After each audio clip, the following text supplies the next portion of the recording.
Alright, so it's Duke here, and just giving you a little bit of an introduction. Uh, yeah, literally an introduction. It's not really mission making, a little bit, but it's mainly just to get you started.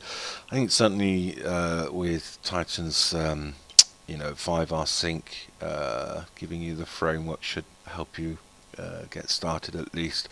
But to find the actual framework folder, you need to go into Documents, Armor 3.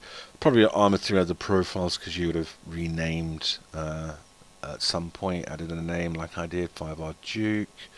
And you'll find the folder, either an MP mission maybe, or missions, one of those two folders. And you see there it is there, Mission Framework VR Virtual Reality. So that's the map it's on. And there's all the functions, there's Gaia and different scripts and whatnot to run your mission. And you can just leave all that alone. The only exception possibly is the config, which I'll just show you right now a little bit later quickly. But let's load up the editor.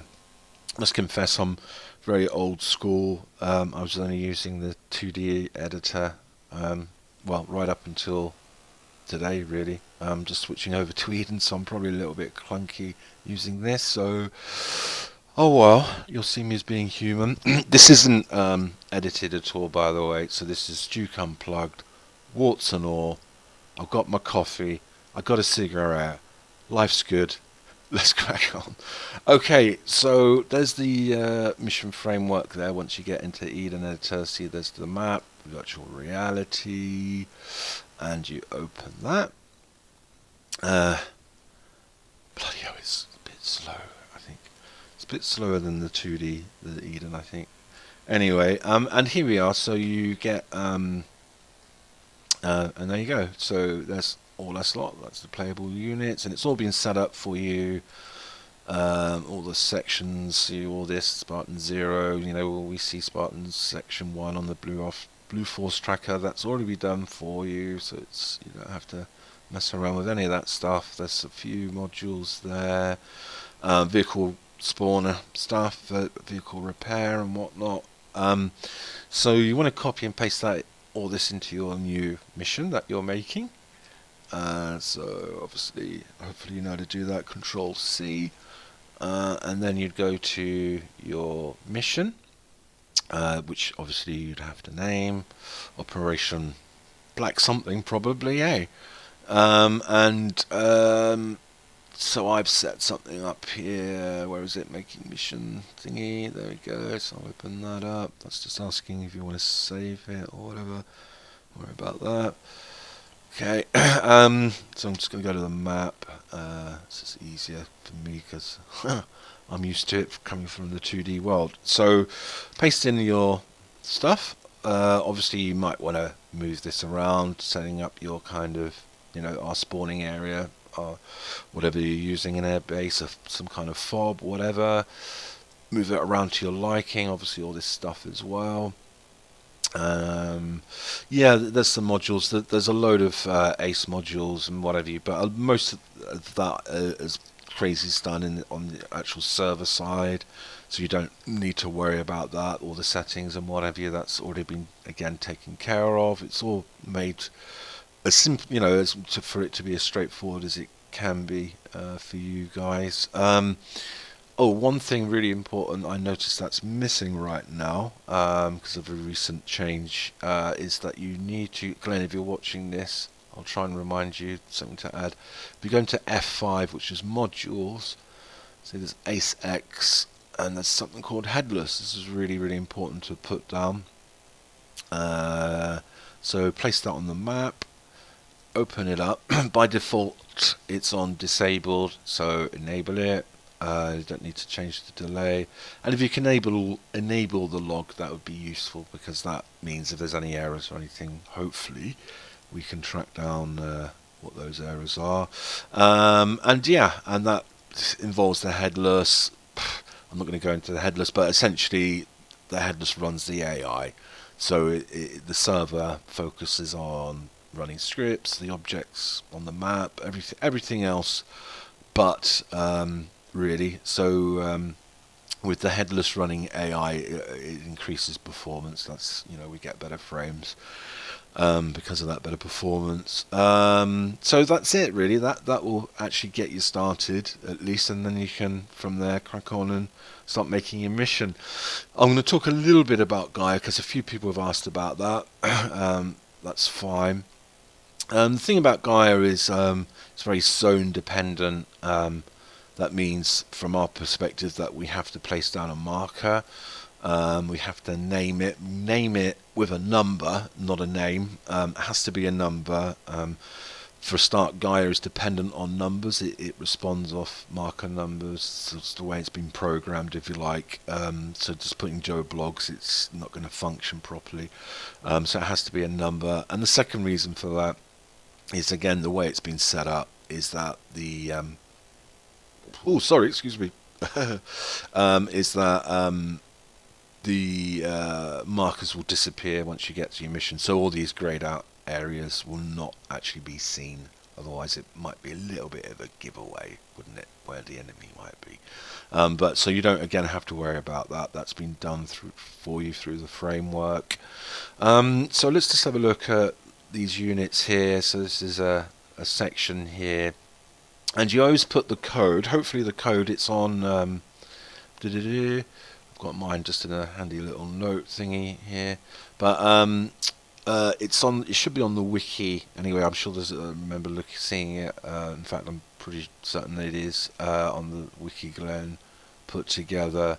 So you copy that code onto the O's. Why is the leader an automorphism? Oh, it doesn't really matter. But anyway, O's has to be the leader of that. This is odd. I'm sure I set this up earlier. Oh, what? Do you know what? It doesn't really matter. Let's actually just show you. Let's do it. So yeah, you want to put down. I'm using Blue 4 just to make it easier. Really, obviously you'd be using RHS Russians or whatever it is you want. So yeah, go to that code. Where did I put it? Shit, what did I do with it? Where is it? There it is. So you plonk that in. Actually, just indulge me because I'm a bit paranoid because it seems to be recording. Yesterday I did a take of this and it freaking recorded. What a nightmare. Anyway, so what the hell is that? Oh, anyway, so open up the squad leader. In the init of the squad leader is where you paste frigging L Muffin. I don't know how many times he's tested that mission.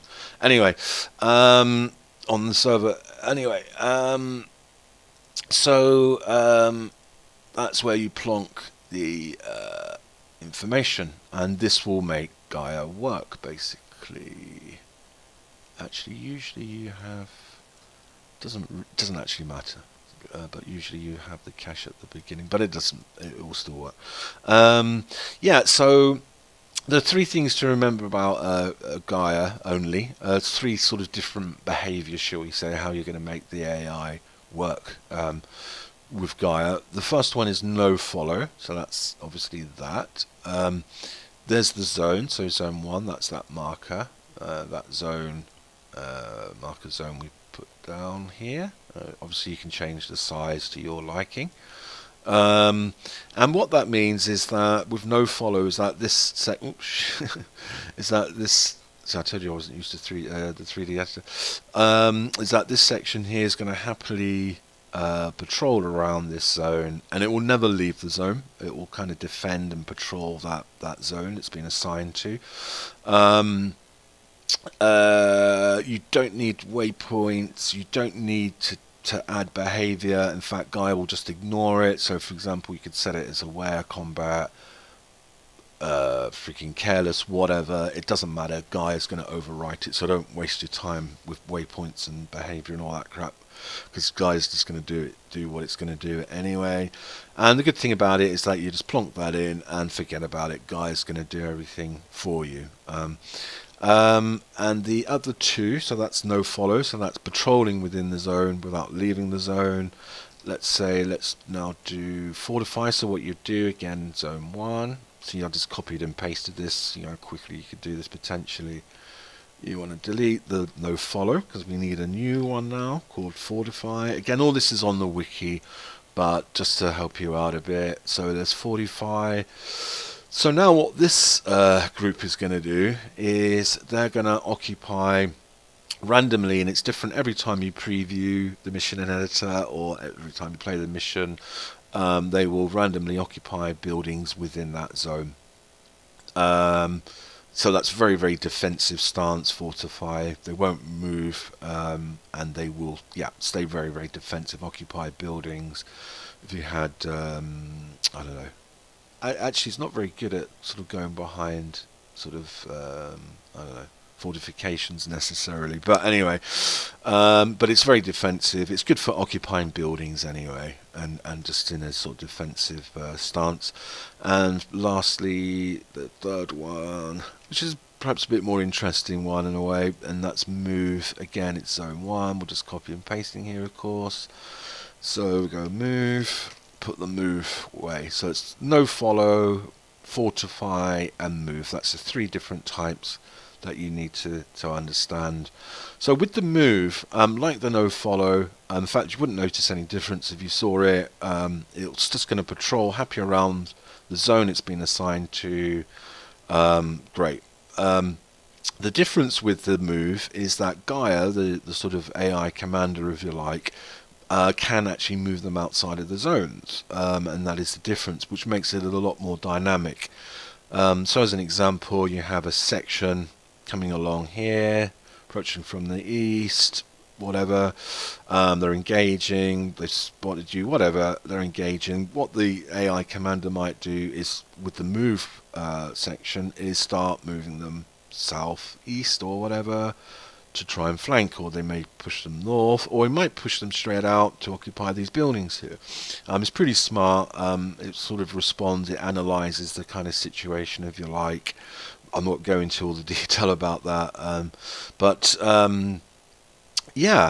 so that makes it a lot more kind of dynamic. Let's just quickly have a look at those, so you can see what they look like, see how they behave. Yeah, it is definitely slower than the 2D editor. Kind of, I don't know, what the hell is that? Alright, so here we are, spawned in. Yeah, that's old as well. But anyway, let's go over, I can't remember, where did I plonk them around here somewhere? Yeah, here we go. Okay, so you can see here, they're patrolling, starting to patrol. The Fortify ones, it's probably a Fortify one, because they just sprint like freaking nutters. In fact, where are those? You can see them. Actually, let's see where they're going. All those ones. Yeah, there they go. Look at him. The Fortify ones, they literally just sprint off as soon as they spawn in. See that one? They all just run off and randomly occupy buildings and spaces and little whatever. So that's Gaia there. You can see it functioning properly. You'll know straight away if it is working, because they'll be obviously moving like this. They'll be patrolling. If they're just standing still, that means you have a problem somewhere. With Gaia at least. Yeah, so you see they're just patrolling there quite happily. Okay, a couple of other things, I guess, about Gaia. Actually, one of the key important thing to remember about Gaia is it's very it's range dependent in terms of spawning and caching. It's kind of one range fits all. If I show you, not that, where is it? This will do. No, it doesn't. Does it have it? Yeah, it does have the config. Actually, I'll do it there because I can change it. I need to. Damn! Look at all these missions, Jesus! And I deleted a load recently as well. Look at that, lots of black there. Anyway, where is it? Mission. There we go. So yeah, actually, let's talk about the config very quickly. So remember, I was talking about naming zones, 1, 2, 3, 4, 5, 6, 7, so forth. yeah, I won't explain all this, but that basically that's what will make them kind of not show on the map. That's a part of that function there to do that. If you do use more than 10, you can just change that to 100. You know, simple as that. Save that. You don't need to change that. Yeah, by default, all this is true. This is the database stuff, so that's Titan's magic map. You know, the after action report, and you know we put markers on the map when we make missions, or when the platoon leader, whoever, you know, makes a plan, puts, you know, I don't know, markers and arrows and whatever you on the map. So all that comes through to the mission on the evening on the server. Yeah, that's all that done. You need an ID when you sort of publish your mission, as it were, your finished mission, and you post it on the website and all that. Probably need to speak to Titan at that point, but you need a kind of unique number to go in there as well, whatever it will be. The really important thing as well to remember is this delete marker true. What this does, because of the markers coming through on the magic map, it kind of deletes. It's set up so it deletes markers. So for example, all your kind of base markers, fob, whatever, you know, you don't really need to put down. You can save doing all your objective markers and base markers and what have you, and just plonk them straight in to the magic map when you set it up. Yeah, anyhow, there are you can exclude markers by default. There's all these respawn ones down for obvious reasons, so if you are using respawn, it's not going to get rid of them. So for example here, I've just added these in earlier. These are the Gaia zones, 1, 2, 3. The last, you can add these manually yourself. In fact, you'll need to. So if you're using 7 zones, obviously you need to put in 1, 2, 3, 4, 5, 6, 7, 7. The only thing to remember about this, I'm not going to explain why it doesn't. It doesn't. Yeah, you can find that out yourself, or it doesn't really matter. But the last one doesn't have a comma, so make sure the very, very last, whatever the number or marker name is, just make sure the very, very last one is without a comma. Otherwise you're going to get an error and it won't work properly. So just bear that in mind. So let's look at Gaia here. Yeah, as I was saying, the one thing, a restriction about Gaia, which is why I do use other spawning scripts and other bits and pieces, is because of this 600. So what that means is, once we come in, actually it's a bit more complicated than that, but I won't again go into that because there's 2 stages of caching and spawning. But anyway, essentially anyway, at 600 meters all the units are going to spawn in, which is fine. But just bear in mind mission design wise. So what I mean, for example, if you had, yeah, Teresa as an objective, maybe 1 here, and I don't know, Clear Hill 51, whatever. That means that sort of small area there, that's, you know, all of them are going to cache in. So if you had 50 units in Teresa, you know, 30 units there and another 50 there, you know, what's that, 120, is it? 130 units, whatever it is, on the map at that one time. So just sort of bear that in mind in terms of your mission design, that within your whatever range you set, and obviously the longer the range, the more chances or opportunity there's going to be for things to spawn in. So just bear that in mind. You have to try and find a happy medium somewhere with messing around with that range. Not too small, but not too long. Obviously, you know, and you can obviously adjust that. 600 default, which is generally fine. That sort of covers, I think, pretty much most things. So, but you can adjust that. Just be aware of that. The other thing about, yeah, why we, apart from that it's pretty smart and stuff, and so it makes more of a challenging AI, is the spawning and caching system, which is why we use it.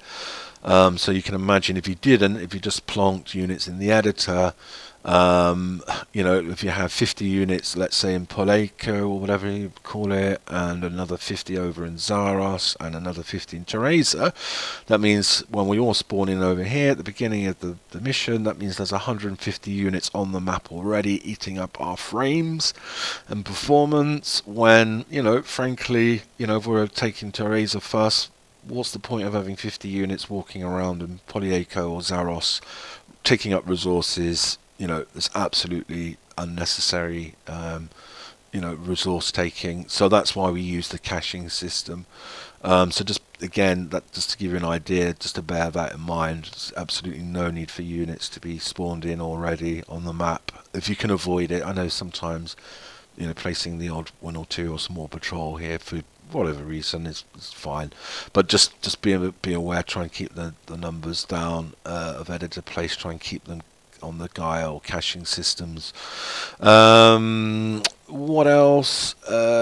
Actually, I'll show you another, perhaps everything else within Gaia, all this stuff, I think you can pretty much leave as default. One thing I will talk about is that actually the Gaia Max slow speed range. So what that means is, remember we were talking about, was it this one, whatever, on the move where Gaia may choose to move, flank, whatever, but it will be at a maximum of that range. So in other words, Gaia will not move them beyond 600. So for example, if we were here and you had move here, units on move here, as that's, I don't know, 1k away or something, Gaia's the maximum distance they're going to go to is over here somewhere or whatever. Or Gaia, in fact, Gaia probably won't even bother sending them because it's going to say actually they're too far away. So just bear that in mind in your mission design if you kind of anticipate or expect Gaia units on move to reinforce an area, that maximum range. Another thing about that, and this is where you have to balance things, is of course in order for you to utilize that move, if you are, as a part of your mission design, of course the units have to be spawned in. So you have to consider that as well. So there's no point in, let's say, I don't know, an objective over here, and you anticipate, great, I've got several units in Teresa on move, Gaia will send them over. That's going to screw them up, isn't it? Probably not, because they probably won't even be spawned yet. So just bear that, they won't even be on the map, in other words. So just bear that sort of thing in mind. What I do sometimes, just as a little bit of tip, use this sparingly though, I would say, because of the reasons I've just been talking about, performance and what have you, is you can, this part here, oops, that part there with the cache on, you can just delete that, you can get rid of that. So it'll still work on Gaia because you've got Gaia Zone 10 intend 1 move, so that's fine. It's just that it won't cache, so these are going to be on the map straight away. So use those sparingly. You might want to occasionally have 6, 10, 12 units like that, so that Gaia can utilize them. And if you increase the range to 1,000, for example, if you had, let's say, 2 sections on move here on 1,000 without cached, so they're already on the map, then certainly Gaia is going to perhaps, you know, there's a zone here, let's say that's zone 3 over here, we're attacking here, might well send those to up to here to reinforce. So you just have to sort of, yeah, think that and might bear that in mind. It's another sort of little bit of flexibility you can use, but as I say, just use it sparingly so you don't get loads without the caching. We want to encourage the caching really, but of course it's fine to do a reasonably small number to do that. Anything else about Gaia right now? Not right now. Like as with anything, the more you get into it, it can do various different things. Of course, it's not restricted to infantry. Of course, you can plonk this on a vehicle, helicopter, aircraft. You can place aircraft, in fact, on Gaia. again, with things like aircraft, I wouldn't bother putting a cache on for obvious reasons because of the distance and stuff. It'd be ridiculous. So I would leave, if you are using helicopters and stuff, to leave them off. So you can plonk them in an airbase, and you know they literally take off as well. You'll see them on the runway, going on the runway and taking off, which is quite cool. So that's all done through Gaia for you. Anything else about Gaia? That's pretty much it. Pretty much waffling on now, so I don't think there's anything else really. Oh, actually, maybe vehicle spawner. So you have, you know, that's where the we've set it up with, haven't we, with a whiteboard. So you spawn vehicles and whatnot. This is all the class names of all the different vehicle types. So you can obviously exclude things. So if you didn't want, for example, for whatever reason, because of your mission design, Odin to have access to heavy armor. I'm not sure that we have any these days, but do we? I can't remember. Anyway, if we did, but you could delete that. Or, for example, if you only wanted us to have quad bikes, you could only, you know, have the class name, which I cannot see here anyway. But if there was quad, you know, just to have quad bikes, for example, or just certain types of vehicles, so you can, you know, edit that to your mission design. It's called Bytes Down the Civilians. Anyway, so actually we don't need this stuff because we're not using it anymore. It's not going to cause any problem, but yeah, probably delete all that stuff. Suspect Radio. Anyway, I think that's pretty much it. That should at least get you going. A little bit about Gaia there. Yeah, how does, you know, at least get your units and vehicle spawner stuff in. Should get you going.